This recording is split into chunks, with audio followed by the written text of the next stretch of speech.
નમસ્કાર, world media ન્યૂઝમાં આપનું સ્વાગત છે। હું છું સભી શેખ। જોઈએ આજના નવા સમાચારો। ભરૂચ બાયપાસનો સર્વિસ રોડ ફરી એકવાર ચર્ચામાં આવ્યો છે। ચોમાસાના થોડા જ વરસાદમાં રોડ ધોવાઈ જતાં મોટા ખાડા પડી ગયા છે। વાહન ચાલકો માટે આ રસ્તો જીવલેણ સાબિત થઈ રહ્યો છે। જ્યારે સ્થાનિકોનો આક્ષેપ છે કે દર વર્ષે લાખો રૂપિયાના સમારકામના બિલ બને છે, પરંતુ વરસાદ પડતા જ રસ્તાની હકીકત બહાર આવી જાય છે। સ્થાનિકોએ જીએસઆરડીસી પર ગંભીર ભ્રષ્ટાચારના આક્ષેપ લગાવ્યા છે। તેમનું કહેવું છે કે વર્ષોથી બાયપાસ બ્રિજ પાસે વરસાદી પાણી ભરાવાની સમસ્યા યથાવત છે। અનેક રજૂઆતો છતાં ડ્રેનેજની કોઈ કાયમી વ્યવસ્થા કરવામાં આવી નથી। પરિણામે વરસાદી પાણી સોસાયટીઓમાં ઘૂસી જાય છે અને લોકોને ભારે હાલાકી ભોગવવી પડે છે। રસ્તા પર પડેલા ઊંડા ખાડાઓને કારણે અકસ્માતનું જોખમ સતત વધી રહ્યું છે। સ્થિતિ એટલી ગંભીર છે કે સ્થાનિકો જાતે રોડ પર ઊભા રહી વાહન ચાલકોને ખાડાઓમાંથી બચાવી રહ્યા છે।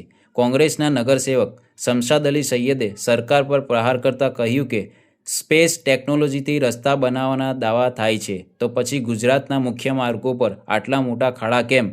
તેમણે સમગ્ર મામલે ઉચ્ચ સ્તરીય તપાસ અને જવાબદાર અધિકારીઓ સામે કાર્યવાહી કરવાની માંગ કરી છે।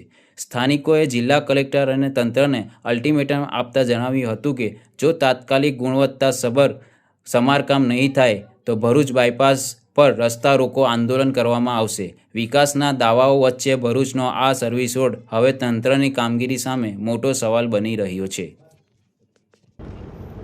ગુજરાતની ભાજપ સરકાર વિકાસના જૂઠા દાવાઓ કરી રહી છે।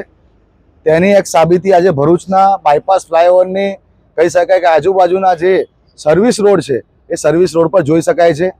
વારંવાર રસ્તો બને અને 10 વર્ષે જો આ રસ્તો ધોવાઈ જાય, જીએસઆરડીસી કરોડ રૂપિયાના ખર્ચો કરે રોડ રસ્તા માટે અને દર વર્ષે રસ્તાઓ કહી શકાય કે વરસાદમાં એ રસ્તાનું નામો નિશાન ના રહે, ત્યારે જીએસઆરડીસીના અધિકારીઓને ભાજપની સરકારને હું કહેવા માંગુ છું કે તમારા જે નેતાઓ છે કહે છે કે સ્પેસ ટેકનોલોજીથી રસ્તા બનાવવામાં આવે છે, અમારા કેન્દ્રીય મિનિસ્ટરને દુબઈના પ્રિન્સ બોલાવે છે ત્યાંના રસ્તા બનાવવા માટે, તો પહેલાં તો હાથ જોડીને કહીશ કે નીતિન ગડકરીજી, તમે પહેલાં ભરૂચના બાયપાસ વિસ્તારમાં આવો, ભરૂચમાં આવો, સમગ્ર ગુજરાતનું કહી શકાય કે તમે પોતે નિરીક્ષણ કરો કે શું તમારી ભાજપ સરકારના અંદર આજે રોડ રસ્તાની પરિસ્થિતિ છે।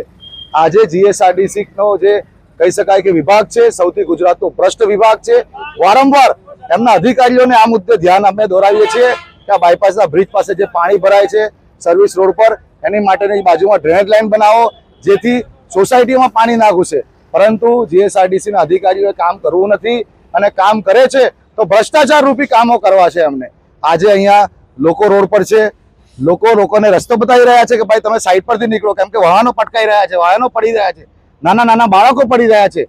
એટલે અમે તંત્રને કહેવા માંગીએ છીએ, જિલ્લા સમાહર્તા કલેક્ટરશ્રીને કહેવા માંગીએ છીએ, તમે પણ આવો અને આ પરિસ્થિતિ તમે જુઓ શું છે લોકોની।